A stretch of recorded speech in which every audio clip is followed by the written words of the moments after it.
Como é que tá a saúde, senador? Tá bem. Isso é importante. Tá bem? Tranquilo? Tá bem. Resolvido? Dando sequência no tratamento. É isso aí. Junho aí, se Deus quiser, a gente vira essa página. E você fez lá, trabalhou firme ali, mesmo adoecido, mesmo ali, pô. Parabéns, cara. Obrigado. Em primeiro lugar, eu queria estar tão bonito quanto essa foto que apareceu minha aí, viu? Ah, é? Tá bonito? Inteligência artificial. Fiquei bem ali, mas foi um período bem difícil, porque quando eu descobri a doença, em março do ano passado, o tumor estava muito grande. Então eu tinha que esperar a medicação fazer efeito, reduzir. E quando chegou setembro, que eu fui escolhido para a CPMI, eu me vi numa situação complicada. Ou eu parava para operar, ou eu seguia com os trabalhos. E tive uma equipe médica muito boa também, lá de Brasília, que me acompanharam, em Belo Horizonte. E decidi levar até o final, dentro da programação de levarmos a CPI até dezembro, pararmos em dezembro. Aí eu saí da CPMI na quinta e operei no sábado. Sim. Né? E já começamos a fazer todo a parte. Graças a Deus superamos que legal, isso aí. legal. Né? E conseguimos terminar a missão até o final, né, gente? Vocês viram, não foi fácil. Foi uma guerra, né? Uma guerra partidária, ideológica, política, mas eu digo com muita tranquilidade, nós cumprimos com a nossa missão ali, eu e o relator, o Alfredo Gaspar. Eu quero saber efetivamente. Sim. O que a gente descobriu? O que vai acontecer com isso aí? Porque o Lulinha, quando apareceu o Lulinha, já blindaram ali. Sim. Deve ter aparecido mais coisa ali, aí acabou a CPMI. Olha, Emílio, e quem está nos assistindo, não se deve confundir o fim da CPMI, da comissão, com o fim das apurações. Porque tudo que nós fizemos foi juntamente com a Polícia Federal e com o Supremo Tribunal Federal na pessoa do ministro André Mendonça. Então, mas é isso que o Supremo falou. Falou que aquilo é política, que é a Polícia Federal que está... Mas isso aqui não vai aparecer. Não vai chegar para a audiência. Vai aparecer. Eu tenho muita tranquilidade de que essa apuração vai levar ainda muita gente para a cadeia e para a condenação. Porque nós expusemos ao Brasil o que aconteceu, Emílio. Porque o relatório ele foi barrado, mas a verdade não. Nós chegamos a ter 800 mil pessoas assistindo a CPMI. Eu lembro. 800 mil. Impressionante. Olha, para o descrédito que a política tem no Brasil, gente, olha, é um descrédito, porque, olha, ninguém é santo na política, todo mundo tem suas dificuldades e a população reclama muito. Nós chegamos a ter quase 1 milhão de pessoas confiando no trabalho. Hoje é impossível você evitar que essa verdade não esteja na boca das pessoas. Mas quem traiu os velhinhos? Pra gente anotar, vou escrever no caderninho. Na boca do sapo. Nós vamos botar na boca do sapo aí pro inferno. Ficou muito claro. Quem traiu? Que quando nós chegamos próximos a nomes importantes, ligados à própria presidência da República, a parlamentares que estão comigo no Senado, na Câmara Federal, assessores que receberam dinheiro em conta, aí as dificuldades começaram a aparecer. Um habeas corpus atrás do outro, uma decisão do Supremo atrás da outra, as pessoas já recorriam para não comparecer, criou-se uma discussão sobre investigado e testemunha, que dividiu o próprio Supremo Tribunal Federal em relação a isso, e eles tentaram, de todas as maneiras, impedir que nós seguíssemos nessa organização, que eu vou lhe falar, foi um método muito cruel de roubar os aposentados. Sim. Muito cruel. Gente que tinha tecnologia, tinha capacidade, conhecimento, tinha influência política, roubaram pessoas, sabe, na cama, gente vulnerável no Brasil. A gente não pode aceitar isso, não. O Brasil não pode aceitar isso. Nós terminamos a parte política. Agora, é papel da justiça condenar as pessoas que nós entregamos lá as provas todas, porque o relatório pode não ter sido aprovado, mas ele serve como investigação para todas as autoridades, inclusive o próprio Supremo. E você acha que vai dar alguma coisa, ou vai ficar por isso mesmo, como sempre ficou, e a gente com cara de trouxa aqui? Olha, nós temos 14 presos. E gente milionária preso, gente que roubou muito dinheiro. Esses 14 foram presos dentro de 21 que nós pedimos logo no começo da CPMI. Certo. Foi a CPMI que mais prendeu pessoas. Eu dei voz de prisão para um líder de uma dessas associações que roubou milhões de aposentados. Esse homem saiu pela porta do fundo, numa decisão da justiça que deu a ele o pagamento de fiança. Até hoje ele está foragido. Aí, ó. Se naquele momento a gente tivesse mantido o sujeito na cadeia, seria o 15º. Olha, nós temos 3,5 bilhões de reais apreendidos. 3 bilhões, gente. Não estamos falando... Mas quanto foi roubado? 7 bilhões. Foram hoje a nossa estimativa. Voltou, metade. Olha, Eu posso dizer com tranquilidade, o que nós pudemos fazer, nós fizemos. Tem avião apreendido, avião de 40, 50 milhões, tem fazenda, tem apartamento, tem casa. Carro Do Careca? Do Careca. O Careca era o de chefe. parlamentar. Quem era o chefe? Advogados. Pera lá, vamos saber quem era o chefe. Olha, começou com um núcleo lá no governo Temer. É bom a gente dar essa característica histórica de... Lá no Temer, havia lá um ex-deputado que se tornou dono do INSS. E ali se começou a trabalhar com servidores corrompidos. 4 deles de carreira, 2 procuradores e outros 2 que inclusive um foi ministro, que está aí com tornozeleira eletrônica. Esse pessoal, eles montaram um esquema dentro do INSS de facilitação das associações. Então começaram a vir sindicatos, entidades, associações fantasmas. Já no governo Bolsonaro se criou a questão dos clubes de desconto. E no governo Lula esse negócio explodiu em bilhões. É isso que aconteceu. E as quadrilhas. Esse que está aí, que é conhecido como Careca do INSS, foi o mais sofisticado. O sujeito que criou um esquema impressionante de call center do crime, a pessoa reclamava, eles resolviam um caso ou outro no varejo, mas roubavam em massa da população. Nós temos um outro, que é o Maurício Camisotti, que é muito rico, inclusive, que entrou nesse esquema, está preso, deve fazer delação, que é a expectativa, e eles foram se desdobrando em dezenas de associações, no Ceará, em Sergipe, em Minas Gerais, no Amazonas, de pesca, e isso virou um problema no país todo, gente. Senador. Foi um trabalho bacana, né, que vocês fizeram. Você ficou chateado que o Supremo falou que era só política, que vocês estavam fazendo? Vocês devem ter ficado chateado, né, senador? Decisão judicial, Emílio, a gente cumpre. Não está aqui quem queira colocar fogo no país e dizer que nós temos que desrespeitar o Supremo. Nada disso. Agora, que nós precisamos, como parlamentares, isso aqui é um assunto... Nós precisamos rediscutir as prerrogativas do parlamento, isso eu não tenho dúvida. O parlamento tem que ter vergonha na cara de poder se levantar e rediscutir com o próprio Supremo o seguinte: nós podemos investigar ou não? Por que não pode? Pois é. Por que não pode? A investigação é muito clara. Está lá na Constituição que nós temos um dever constitucional de investigar. Aí, de repente, nós não podemos trazer uma pessoa porque nós quebramos o sigilo dela e ela é investigada. Tem que mudar a lei. Aí o parlamento é que tem que mudar a lei. Então, hoje, eu falo para vocês com muita tranquilidade, os chefes, aqueles que são os donos mesmo dos líderes de grupos, mostraram muita má vontade com a CPMI, porque envolvia gente importante da política, assessores que foram pegos com dinheiro em conta, e eles não queriam, tanto que o Centrão e a esquerda se juntaram para derrubar o relatório. Isso que a gente chama, que a maioria das pessoas chama de sistema. Sim. Esse que é o sistema, que é algo que é difícil ser derrubado, que é o que interessa para um outro Brasil. Tem o Brasil que a gente paga e a conta e tem esse Brasa. É o Brasa, né? É o Brasa. Vai Brasa. Mas você é senador, você está lá no... Você está no sistema. Lá é Blue Label. O Senado é Blue Label. Sim. Macallan. É Macallan. Mas isso é uma coisa que tem que acabar, né, senador? Olha, isso é uma coisa que, é uma vergonha, não é? O que está acontecendo, nós saindo dessa... A CPMI é um exemplo interessante. A gente precisa de uma reforma política. Perfeito. Porque hoje... As leis que nós fazemos no Brasil são só para beneficiar os que já estão na política. Os partidos, eles se organizam, e eu sou testemunha e tenho falado isso. Os partidos se organizam para que quem já está na política se perpetue. Exatamente. Aí a pessoa fica lá 8 mandatos de senador. Fica lá 10 mandatos de deputado. Com uma verba milionária. É difícil você renovar esse esquema. E esse sistema, Emílio, ele envolve... poder político, ele envolve advogados com escritórios milionários, ele envolve resorts, ele envolve aviões, favores, pessoas que chegam a cargos indicadas e têm votações internas, que toda indicação, seja para a agência, para o Supremo, ela é uma indicação política. Então essa é uma outra mudança que a gente precisa fazer. A forma de indicar ministros do Supremo. Perfeito. A gente tem que mudar isso. Que é copiado do americano.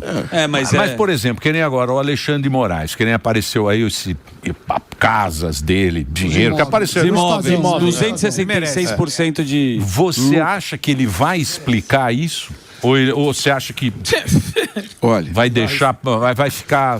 porque não explicou nada. Mas você acha que ele vai? Não sei. Perguntando pro senador. Pois não, excelência. Vai nada. Excelência, o país precisa de uma resposta. Eu não tenho medo nenhum de dizer para vocês, e estou sendo assim perseguido de uma maneira absurda, politicamente, pessoalmente, porque qualquer país sério do mundo, o ministro Alexandre de Moraes estaria afastado da Suprema Corte até uma investigação provar se ele tem ou não tem responsabilidade. Porque é uma dúvida, né? É uma dúvida que tá aí na...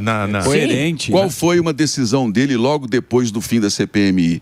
Restringir as quebras de sigilo a investigações formais. Ou seja, ele limitou mais uma vez a possibilidade de mais uma blindagem em cima do parlamento. E o mais assustador que você colocou aqui é a relação dos escritórios de advocacias com os ministros. Isso tem que acabar no Brasil. Isso é vergonhoso. Isso é vergonhoso. Concordo, é conflito de interesse ou não? Concordo. Se a sua esposa tem um escritório de advocacia e ela vai advogar no caso que está sendo investigado, alguma coisa vai ter lá naquele lugar. Todos os ministros, a maioria deles, a gente usa aqui supostamente, mas é verdade, foi feito aqui. Todos os ministros têm parentes relacionados a escritórios de advocacias. Ou é o filho, ou é a mulher, ou é a esposa. Isso é um absurdo. Olha, ontem, na Assembleia Legislativa aqui de São Paulo, o ministro André Mendonça fez um pronunciamento espetacular.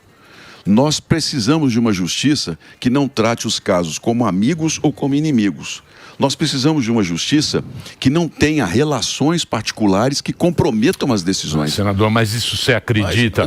Espera lá, senador, você acha que a justiça vai tratar Emílio, Samidana e o gordo Viana, como trata o alto clero. Mas nunca, isso é sonho. Olha, isso é sonho, é delírio. Concordo plenamente. A não ser que você tenha algum lugar lá dentro. Não, é impossível, é impossível. Não, eu concordo, mas olha aqui, gente, isso é delírio. Existe o mundo que a gente quer viver e o mundo que a gente vive. A gente tem que ter o pé no chão. Agora, a gente não pode deixar de olhar o mundo que a gente quer, senão a gente desanima. Se a gente desanimar... Olha, se fosse para desanimar, quando eu peguei essa CPMI, junto com o relator, que nós começamos a olhar o tamanho do escândalo que nós tínhamos nas mãos, quando a gente começou a perceber a importância dos advogados, os valores que chegavam lá para poder conversar com a gente, quando nós começamos a perceber os nomes, assim, o Alfredo, nós estamos numa guerra. Ou a gente leva isso aqui até o fim, acreditando que a gente vai fazer o nosso trabalho, então a gente tem que desistir agora. Perfeito. É o que eu penso. Não é nós tirarmos do Tribunal Federal o poder deles. Não, a gente precisa de uma justiça independente. Agora, nós precisamos rever como essas pessoas chegam lá. Perfeito. Outra coisa... Mandato para eles, eu defendi isso aqui na outra entrevista. A gente precisa colocá-los lá por 10 anos, depois trocar, arejar isso, as ideias novas. Mas a gente precisa discutir com responsabilidade, sabe, com pensamento no futuro do país. Mas é um papel do parlamento. Enquanto nós tivermos um parlamento subserviente, com pessoas que têm processo da justiça, cada operação da Polícia Federal aparece o nome de determinado. Aí, meu amigo... Nem todo mundo, né, tá envolvido. Não vamos chegar a gente só lugar falou nenhum. da CPMI do INSS, mas dentro da CPMI do INSS tem uma Eu fiquei triste, cara. Lógico. Eu fiquei triste, Senado, porque todo dia a gente falava aqui, pô, e os velhinhos? Como é que tá os velhinhos? Aí passava um trecho da CPMI, a gente mostrava que estava... Quando vê aquele lá que falou, puta, foi 8-2, aí fiquei triste. Eu falei, pô, a gente não vai ficar sabendo quem traiu os velhinhos. Vai ser mais uma coisa que vão jogar embaixo do tapete. Se a gente não parar. E aí apareceu o Banco Master. Que a gente achava que o pior já tinha vindo, veio o Banco Master. Mas, senador, eu lembro da sua voz de prisão, né? Acho que teve até um momento emblemático com aquele famoso advogado, Nelson Williams, que não foi preso, né? Não foi preso. Ele chegou com habeas corpus, né? Sim, mas como que tá essa situação? Porque eu entendo que conseguiram prender algumas pessoas, mas outras vocês tinham, pelo menos, indicado, né, a prisão, ou o senhor tinha dado voz de prisão, acabaram não seguindo, né? Olha, dos 21 que nós pedimos a prisão, um está foragido e 14 estão presos. E os outros? Olha, tranquilo, vamos fazer um balanço aqui da CPMI, porque o que passa muitas vezes é que acabou a CPMI, relatório foi votado. Olha, a verdade foi exposta, nós mostramos as quadrilhas, como elas agiam, quanto elas roubaram, onde foi parar o dinheiro, que é o que mais interessa.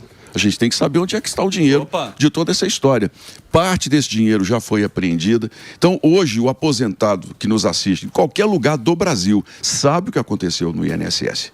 E o mais importante, Emílio, olha, nós temos hoje uma nova lei que foi assinada debaixo da CPMI, que proíbe os descontos dos aposentados. Então, hoje a gente não vai ter mais a chance deles roubarem outra vez os aposentados. Isso já é um avanço. Que era aquele negócio do Bolsonaro. O Bolsonaro tentou fazer isso. Tentou, logo o Bolsonaro tentou. O Bolsonaro tentou na época.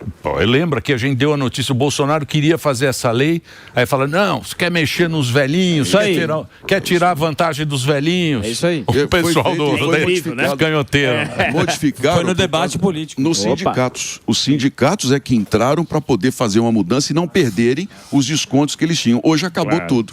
Hoje não se desconta mais de aposentado. Isso é uma vitória. Agora, o relatório encerrado, a justiça é que tem que fazer o papel dela. Os nomes estão lá, as provas estão lá, o aposentado sabe quem roubou, como roubou, e a gente tem que cobrar. Porque o que mais as pessoas querem, gente, é que esse assunto caia no silêncio. Lógico. E na obscuridade. Então, mas o senhor acha que as pessoas não cobraram muito esse final porque foi pedido mais 120 dias. Né? Foi pedido mais 120 dias. Sim. Só não tem mais 120 dias. E tem um processo lá que dura 7 anos. Sim. Né? A mesma pessoa que tem o processo há 7 anos, não deu 120 dias para isso. Não teve muito, porque eu acho também que a imprensa, a grande... Aqui é pequeno, esse programa aqui é uma porcaria, viu? Se eu sou o senhor, eu nem viria aqui. Vem aqui é perder tempo. Ele vem porque ele é amigo. Quinta categoria. Mas a grande imprensa, estou falando os grandes jornais e tal, eles não ficaram muito, não encheram muito o saco né? Ficou meio interesse para ficar embaixo dos panos. Olha, politicamente... Eu acredito que nós teremos consequências. Outubro está aí, as eleições vão chegar, as pessoas estão cansadas da corrupção. Nós mostramos claramente que há uma ligação muito profunda dos esquemas políticos com essas quadrilhas que roubaram o INSS.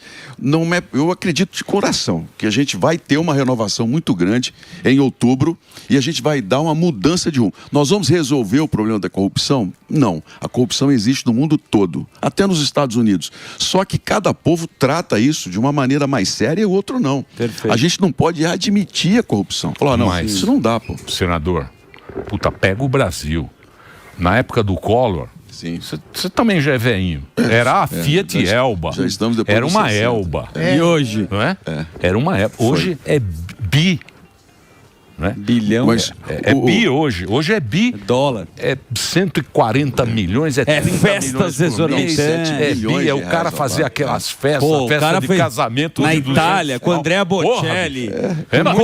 Coldplay, pô. Deixa eu fazer uma pergunta sobre as festas. Muito louco. Coldplay. Qual é a relação que você apurou do Banco Master, do Daniel Vorcaro, com a CPMI do INSS? Por que eu te faço essa pergunta? Porque ele ia ser ouvido e acabou não indo. Exato. O que nós temos do Vorcaro? Olha, a nossa CPMI do INSS tinha um objetivo claro, que era investigar os descontos irregulares. A relação do Banco Master com o mercado financeiro não era nossa atribuição. Certo. A CPMI, ela tem um objeto definido em relação a isso.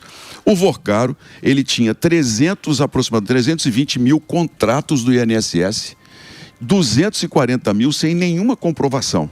Não é que não seriam verdadeiros, mas não tinham. E ele mostrou o seguinte, o que nós queríamos ouvir dele? Como é que ele conseguiu esses contratos? Quem que ele comprou isso? Por que quando esses contratos vieram para a Previdência, nenhuma auditoria foi feita? Só foi feita depois que a CPMI anunciou que nós íamos chamar os consignados, os bancos, e aí o INSS começou a se desdobrar e descobriu que eles não tinham cumprido a regra. Só depois que a gente deu transparência, ou seja, politicamente tinha por trás dessa história alguma influência. Nós queríamos ouvir dele. Como ele conseguiu os contratos? Como ele conseguiu isso? Porque não era de graça. Alguma coisa tinha ali no entorno e era para ele na CPMI falar sobre isso. Sim. Deixa eu só fazer um break para a rede de rádio, você está acompanhando? Tá bom, hein? O senador Carlos Viana está aqui. Temos muito papo aqui com o senador, ano de eleição. Se você quiser seguir aí o trabalho, é @CarlosViana. Carlos Viana, você segue aí no Instagram, é o @ do senador. O Reginaldo vai fazer um break e a gente continua nas plataformas. Vai lá, Reginaldinho. Senador, essa parte da delação do Vorcaro, o que legalmente, para explicar para todos nós e para a audiência, o que falta para acontecer essa delação do Vorcaro?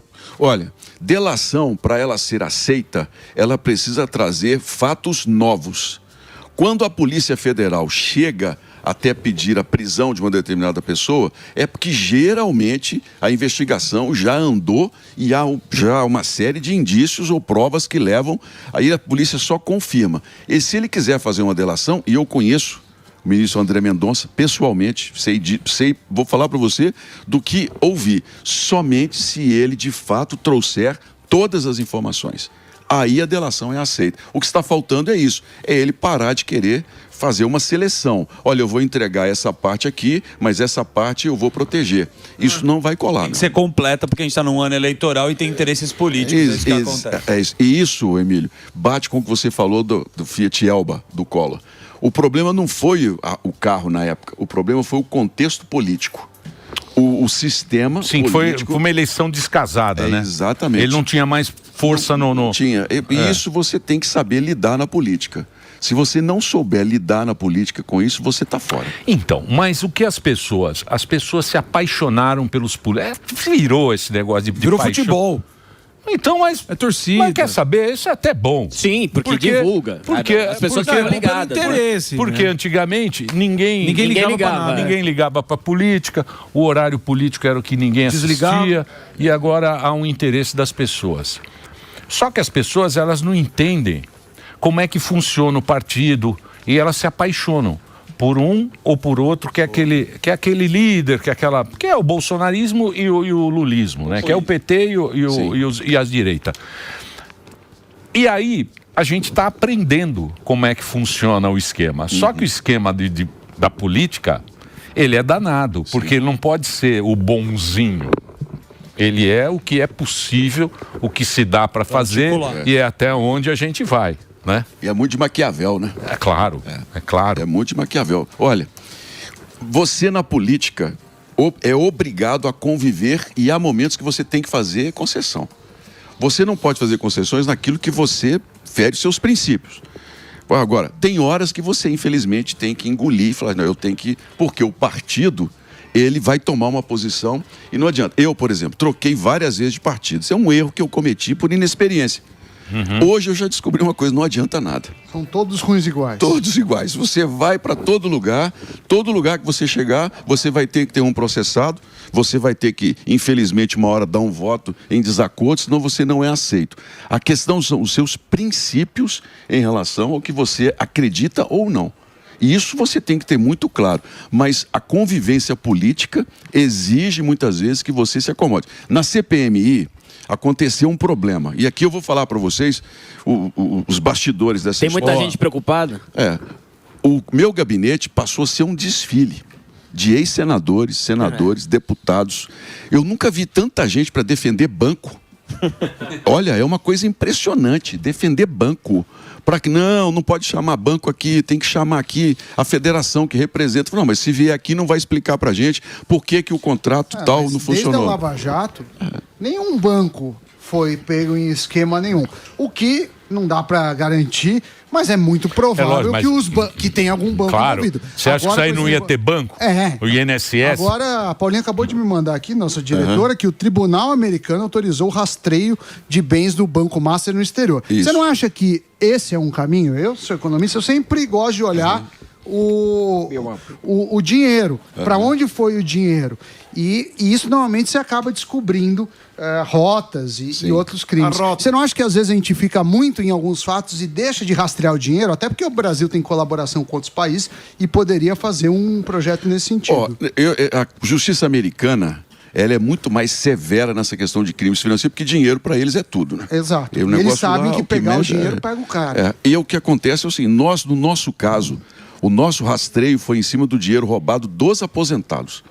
A nossa obrigação era dizer onde foi parar os bilhões tirados das viúvas, dos órfãos, daqueles que infelizmente não sabiam que estavam sendo roubados. Que ia para o sindicato e o sindicato tinha associações. E por aí foi montando esquemas de desvio. O dinheiro chegava de manhã na conta, de tarde já tinha Pix para Deus e o mundo. Escritório de advocacia, de tecnologia. Que gostoso, hein? Já, e eram milhões de reais. E rouba pouquinho de um monte de... Agora me conta aí os bastidores. Os bastidores que eu fiquei curioso agora.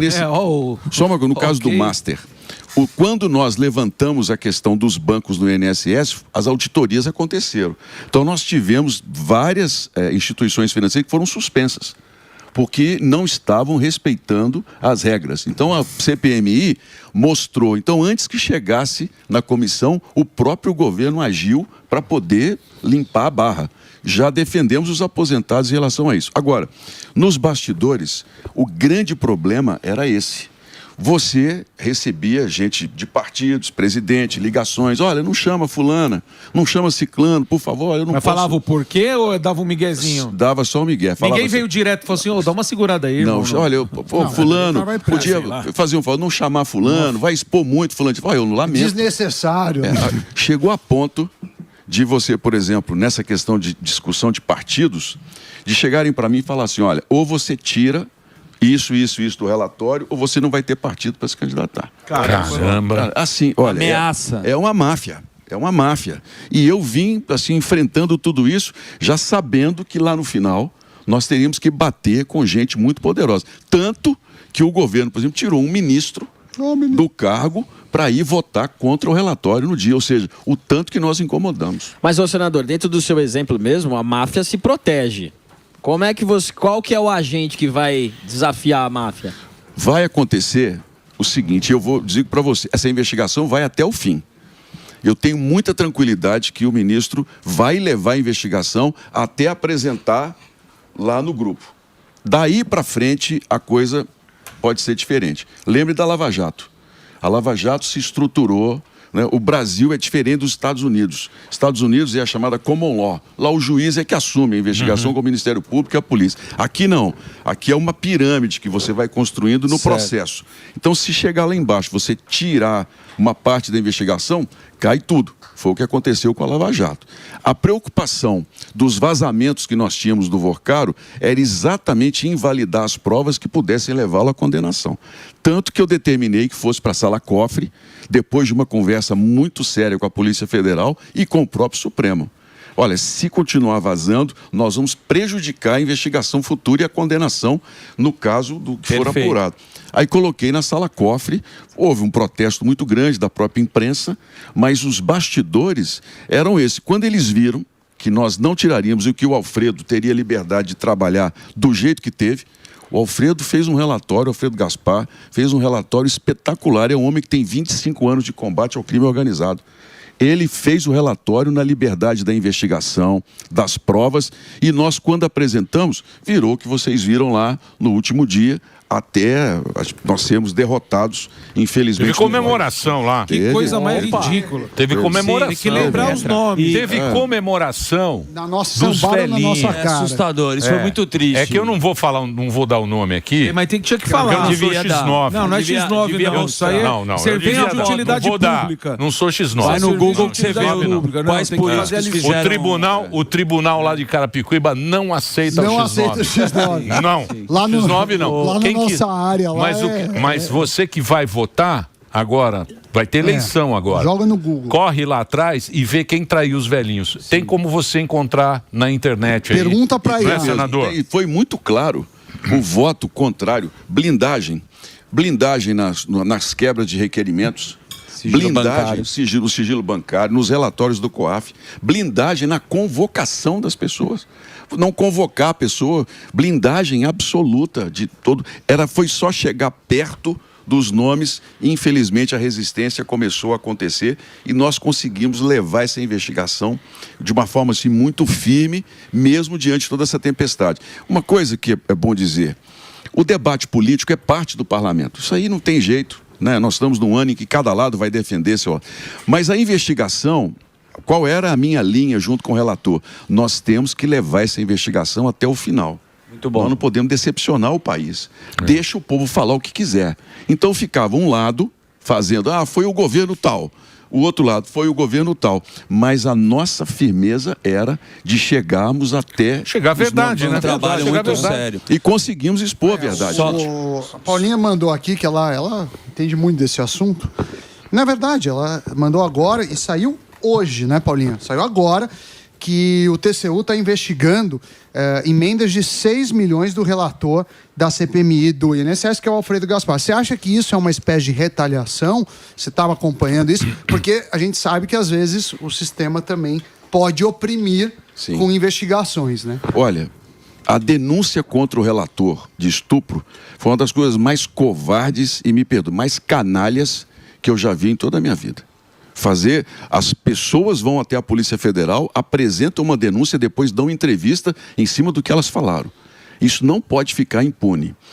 Essas investigações vão acontecer. Eu estou respondendo a uma investigação que há 7 anos eu mando recursos para uma fundação que existe há 35 anos. Tudo fundo a fundo, fiscalizado pelo Ministério Público, mas aí tem uma série de denúncias. Você é amigo do pastor, não sei o quê. Isso tudo perseguição política, mas que faz parte do que nós fazemos. É o jogo. É o jogo. Nós vamos enfrentar, mas eu espero aquilo que você... Isenção. Um julgamento imparcial que leve em consideração as provas. Que é o mínimo que a gente pode exigir, que a gente né? espera nisso. Agora, que é uma retaliação política contra o relator, não tenho dúvida nenhuma, gente. A gente gosta... Não, a gente gosta de político sério. É isso. A gente já votou muito em Tiririca. Eu votei muito errado. Muito no Tiririca. Eu tô na Quaresma. Manuel Gomes, hein? Eu tô na... agora veio o Manuel, o Caneta Azul lá, essas coisas, eu acho que isso já passou da moda. Eu votei muito errado. Eu sei, hein? E eu tô na Quaresma, e a Quaresma é aquele período que você sai das trevas e vai para a luz. Esse é o caminho, e eu vou mudar a maneira de votar agora. Sim. Isso aí. Pode ser que eu vote errado, mas na outra... Mas vai ser por outro motivo. Mas na outra eu motivo. mudo. É difícil acertar aqui. Então no eu papel. acho que as pessoas têm que fazer agora, pensar direito em quem, né? Em quem a gente fez os votos, porque, porra, chegamos num ponto que... Porque sempre fica aquela esperança, né? Sim, sempre fica, a gente sempre quer acreditar que vai ser melhor, né? Agora frente, vai. Que agora vai. Mas aí depois a gente fica com essa cara de corno. E é muito triste.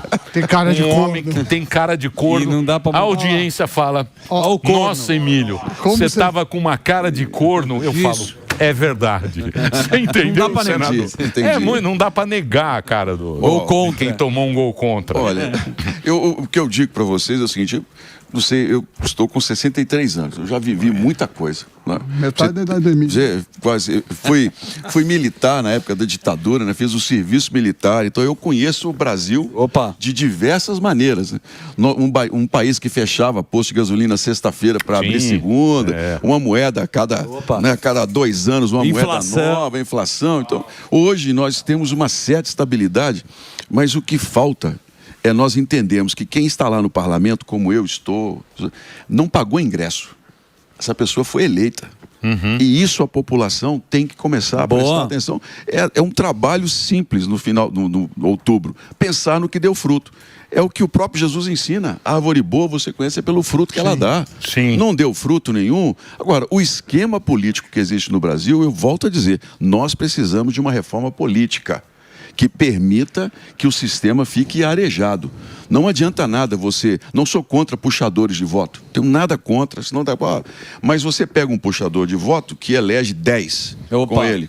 Só que ali tem verdadeiramente a representação popular. O que deveria ser? Os mais votados. Acabou. Você pegar Mas isso é coisa de partido, né? Exato. Não, é o Os sistema caciques dos brasileiro. partidos, meus amigos. Nós temos que mudar isso. Assim como nós precisamos mudar essa relação com o judiciário.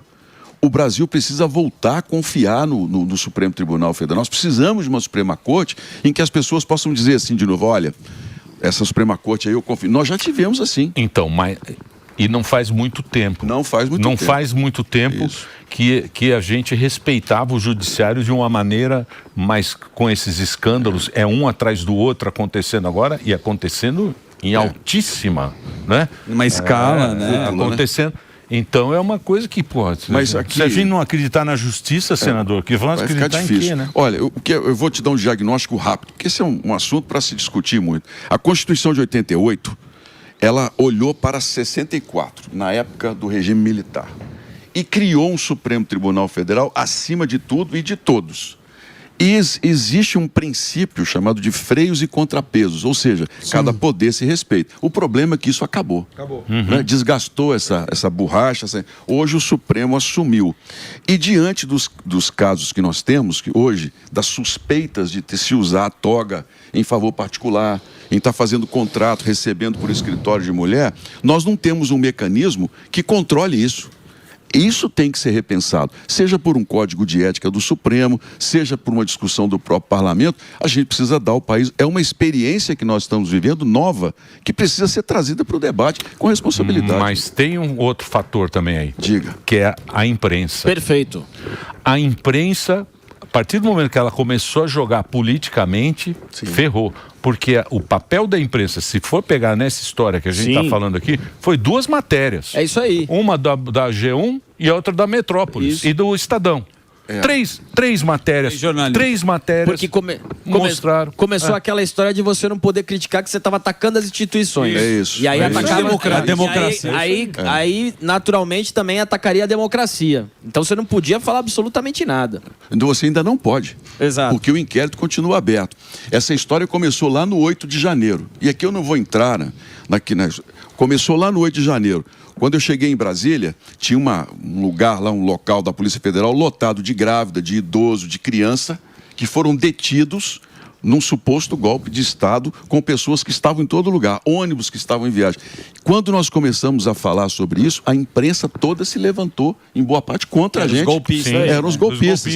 Isso, eu fui destratado numa entrevista por uma âncora que praticamente falou isso. O senhor está defendendo o golpismo. E não estava. Ele falou, olha, se a gente abrir uma exceção agora para esse momento que nós estamos vivendo, ninguém controla mais. É o que está acontecendo aí. Hoje já se começa a perceber que o poder exacerbado, o limite entre a ditadura e a capacidade é muito pequena de se defender a regra. Então o que a gente está vivendo hoje é uma experiência que precisa ser discutida, precisa ser passada a limpo. O país quer saber o seguinte, ministro da Suprema Corte, eles fizeram contratos ou não fizeram? Boa. Eles tiveram benefícios por fora usando parentes ou não tiveram? É um direito nosso saber. E é uma obrigação, na minha visão, do Senado de poder investigar isso. A questão é, quem preside o Senado hoje está disposto a fazer isso? Não é nada. Até agora, totalmente calado. O Senado, porque todo mundo tem um interesse, né? Aliás, só para terminar por blindagem, Sim. que você falou aqui que tem muita blindagem das investigações, como o teu trabalho foi muito sério. A história do Lulinha, ela vai até qual lugar, essa história do Lulinha? Porque teve uma blindagem de um ministro do STF, que é o Flávio Dino. Olha, porque tinha. Sim. O Lulinha está indiciado no relatório por lavagem de dinheiro e formação de quadrilha. Ele tá. Ele está no relatório porque todas as informações da Polícia Federal, inclusive, levam ao relacionamento dele com o careca do INSS. Se ele usou dinheiro do INSS nas questões, isso nós não conseguimos aprofundar porque o governo blindou as investigações. Certo. Então, se você dizer, hoje ele é culpado ou ele é inocente, a justiça é quem vai tocar a investigação até o final e nós queríamos que essa investigação acontecesse no âmbito da CPMI, até para chegar lá na frente e falar, olha, não achamos nada. Que era a quebra de sigilo bancário que foi fundamental. Então, mas é o que eles falam que isso aí quer atingir o velho pai. Não. É o que a turma fala. O pai falou, deixa investigar. Não, eu sei, mas no ano da eleição. Aí você acreditou. Então, essa é a discussão. Essa é a discussão. Essa foi a discussão, inclusive, do relatório. Não é? O governo. Lobista que levou os 300. Não, e levou mesmo. Levou. Ali tem depósito em conta, tem transferências para Espanha, para Portugal. Isso tudo está bem mapeado na investigação da Polícia Federal. Gente, tem 14 inquéritos. São 14 inquéritos. E eu volto a colocar para vocês aqui. Hoje existem núcleos da Polícia Federal que trabalham separadamente, que não respondem à cúpula da Polícia Federal para evitar vazamentos e a influência política. Está certíssimo. A Polícia Federal faz desmembrado. Desmembrou. Né? A Polícia Federal faz um trabalho excepcional. A Polícia Federal é uma instituição que a gente tem que, uma tem que das respeitar. poucas Tem que respeitar. merecem respeito nesse Mas país. Tem que dessa respeitar forma muito a está Polícia trabalhando. Federal. Então esses inquéritos vão chegar.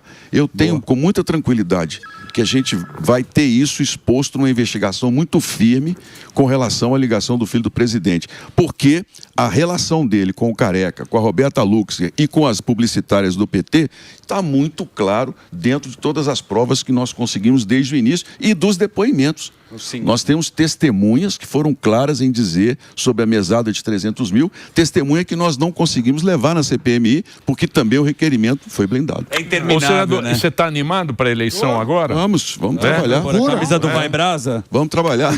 Vai de Vai Brasa? Olha, alguém tem que enfrentar isso, né? Já que eu estou na Parabéns pelo política, vamos trabalho. enfrentar.